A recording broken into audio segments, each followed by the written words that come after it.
Hello, I'm Scott Monfort. I'm the peanut agronomist with the University of Georgia.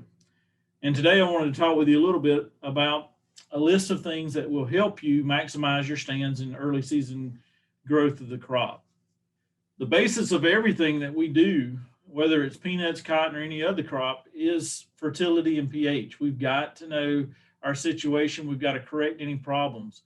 And the only reason I bring this up to you today is because we have seen some of our fields, made some calls in some fields that have low pH or very high pH or deficiencies in PK or even calcium. So this is one of those things that it may not be that many fields that we go and visit every year that have a problem. It's quite a few. So make sure you're taking your soil samples and start off on the right foot there. Seed quality, again, that's something we've talked a lot about over the last couple of years. And I think this year's going to be a little bit different. It's going to be better than what it has been last year and even the year before that, hopefully. So far, all the germs that I've been hearing are good. Not any problems with Aspergillus flavus or nigers at this point. So we're looking to a good start this year from our seed. But that does not mean that you need to ignore all of the warnings or all the things that we ask you to do to make sure that that seed quality stays there. And one of those is remind your buying points to adhere to the first in, first out. That also goes for you on your farm if you take in seed over a period of time. Make sure you plant the first seed that you got first. Ask what the germ is. Don't just leave this session thinking, well, germ's good this year, I don't have to ask. Ask. We need to make sure we do that. Check your seed before you plant. Make sure it looks all right. And please, if you got to store it, don't leave it in a hot, humid situation for a long period of time. That's going to hurt germ, not help it. So just a few things there as far as seed quality. Let's touch on a few things about some of the cultivars that we're going to get, some of the varieties that we're going to get. Just a few things about when and where to plant these. 06G, we know what we're getting. About 85% of our certified seeds is going to be 06G. So a large percentage of you guys are going to plant 06G, and that's fine. Plant it. Make sure we take, controlled diseases, controlled tomato spotted wilt. We're fine.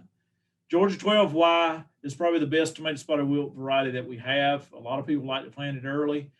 The thing about it is we've also had people plant it beyond May 10th or 12th. This is not what we would like to see.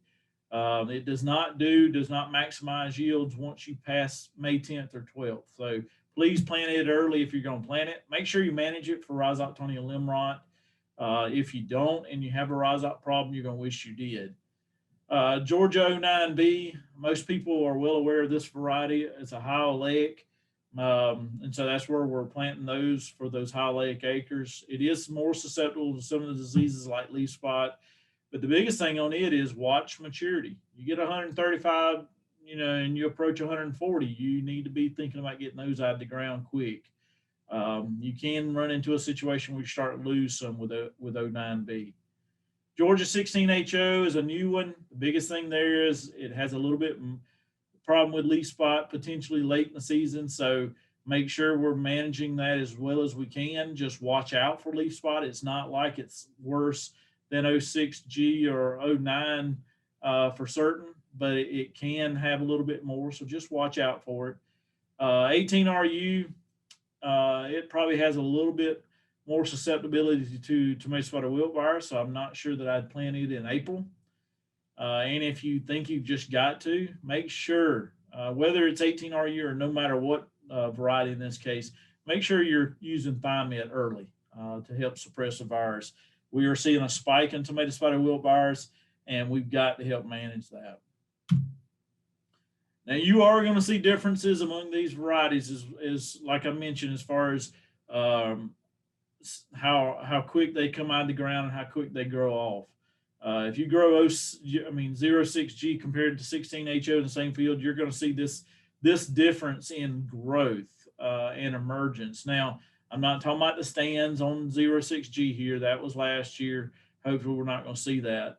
But what I'm saying is we see a little bit quicker growth and emergence from some of these newer varieties.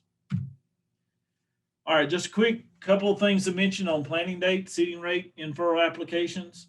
Nothing has really changed over the last several years. You know, if you're going to plant early, and I'm talking about anything before May 12th, that is at higher risk for tomato spotted wilt. I mentioned that. Make sure we're using Thimet.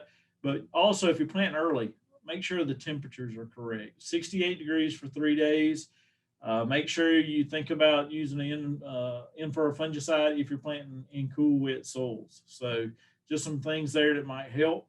Seeding rates, 6 or so on singles, 3.5 to 4 per twin, which would be basically 6 to 8 seed per foot on twins. Give you a little bit more flexibility, but know your germs. You might need to adjust a little bit.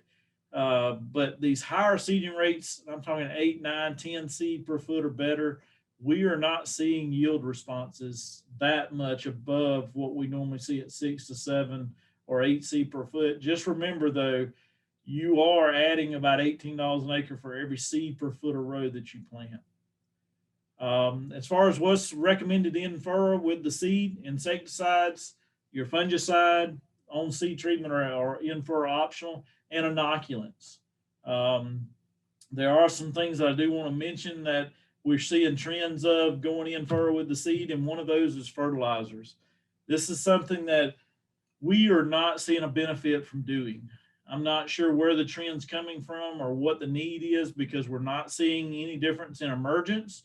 We're not seeing any difference in growth. What we are seeing differences are stands. With this fertilizer 1 to 3 gallons per acre, we are seeing a basically causing seed rot in specific situations. You can see in this image where we get one row that is up. Well, that's about the number of seed that he planted. They all come up. Well, guess what? He had a stopped up tube. The rest of them had our in-furrow fertilizer, and you can see in the picture in the top right that we were burning the seed and actually causing that seed to rot. So if it was me, I would not do this. It's not recommended, and it does not bring anything to the table. So be cautious about applying in-furrow fertilizers. Equipment setup is something that most growers do, but just a couple of things to think about. Make sure we're cleaning our tubes out. Make sure we're cleaning our air assist out for our vacuums, our plates, whatever it might be. Make sure that we're calibrated right.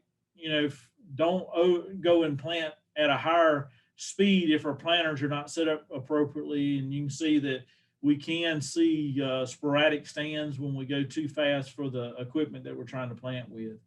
Also, if you're planting in irrigated ground and it's dry and you want to plant and put your herbicide and water up and we're hot and dry, don't do that. Let's make sure we got moisture in the field before we plant.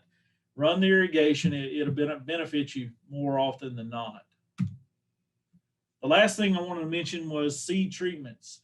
Our seed treatments are slowly starting to change. You know, we used to have we have on a majority of our seed, the dry powder formulation on our seed, which is in the right. We are moving slowly, in some situations even more fast, to the polymer coated seed treatment. And what we're wanting everybody to do is not be scared of it, but just to make sure you're paying attention and seeing how your crop's doing with it. If you have any problems, let us know. I don't think you're going to see any, but we want to make sure that we have all the information we needed to make sure that we eliminate any potential problems. So if you do have anything that looks a little odd to you, just make sure you let us know. I don't think you're going to see it, but let us know. And with that, I'll end my talk and appreciate your attention.